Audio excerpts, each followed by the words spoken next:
او د ټولو نه لوی شکر دا دی چې موږ الله تبارک وتعالی په امت محمدیه کې پیدا کړي ټول الحمدلله. ځکه ایمان محمدي او دا امت د دې لپاره نورو انبیاء او دعاګانې کړې دي. د آدم علیه السلام نه والا تر عیسی علیه السلام مبارکه پورې ټولو رب ته لاس اوچت کړی دی چې ربه دا نبی علیه السلام مبارک تا ته ډېر زیات محبوب دی، نو ربه موږ هم تا ته ډېر زیات محبوبین او ستا دوستان یو. ربه زموږ دا دعا قبوله کړه چې موږ په امت محمدیه کې پیدا کړو. لیکن په انبیاو کې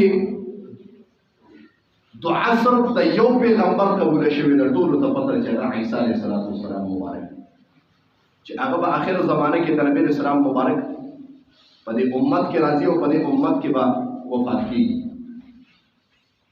نو ما وی د ټولو نه لوی انعام په موږ باندې دا امت محمدیه ده چې موږ الله تبارک وتعالی د نبی اسلام په امت کې پیدا کړو او ایمان یې راته نصیب کړ. ما محترم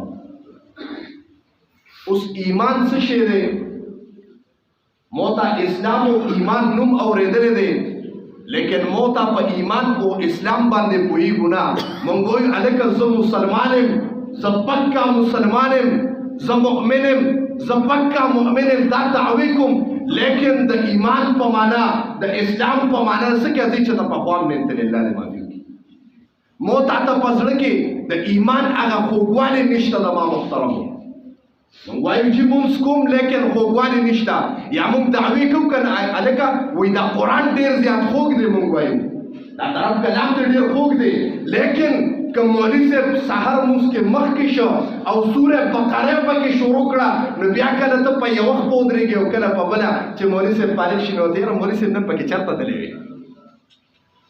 بیا مولوي صاحب شهبازګړۍ ته روان دی، مولوی صاحب نن چاته تللی وې پکې زموږ خو ډیپټي ده.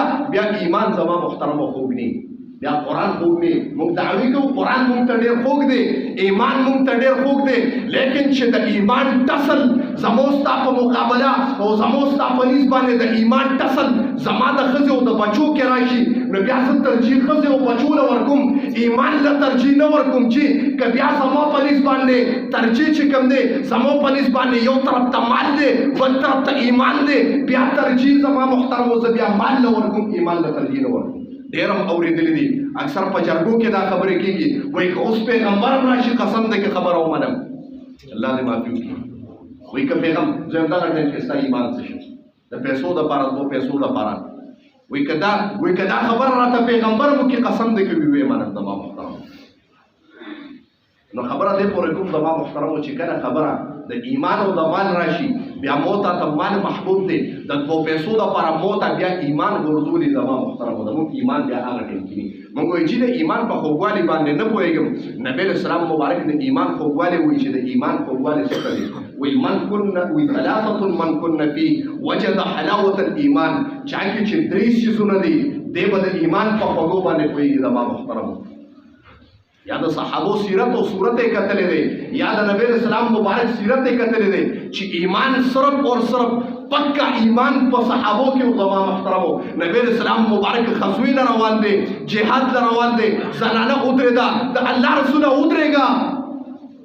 نبی علیه السلام چې وکتل زنانه ده سر مبارک یې ښکته کړ، وایي وایه څه وی د الله رسوله زوی مې تا سره غزوه کې شهید شوی دی، زما خاوند هم تا سره شهید دی، زما ورور هم تا سره شهید شوی دی، لیکن اوس مې خاوند شهید شوی د الله رسوله زما په ګېډه ته ماشوم و، دا ماشوم الله تبارک وتعالی مانه پیدا کړ، دا ماشوم الله زمانه سالم پیدا کړ، د دریو میاشتو ماشوم دی د الله رسوله غزوې له روانې ستا په حفاظت کې نه زما اولاد شته نه زما زوی شته هېڅوک نشته د الله رسوله زما د دریو میاشتو دا ماشوم دی دا مې تا ته هبه کړی دی بوی زه په غزو کې.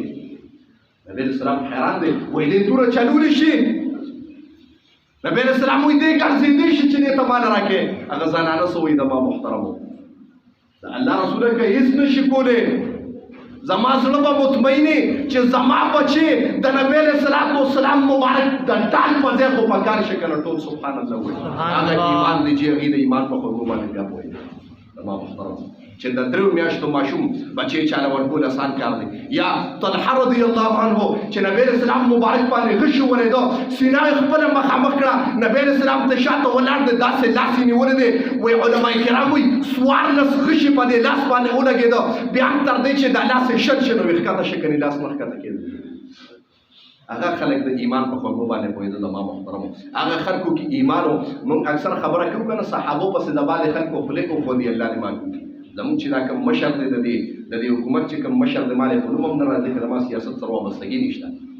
اوس په موږ چې کوم باچا مقرر دی د هغه څه صحابو مبارک کې کومه عقیده ده موږ بیا وایو چې زه چې کوم دی نو پی ټي آی کې ما زه لعنت وایم په تا باندې زه بیا خبره کوم چې زه بیا په جې یو آی کې ما تا باندې لعنت وایم چې کله د محمد خبره راشي بیا ته پاټو ته راوړي چې کله د صحابو خبره راشي قسم دې که صحابه دې قطع کې دین نشته زما محترمو.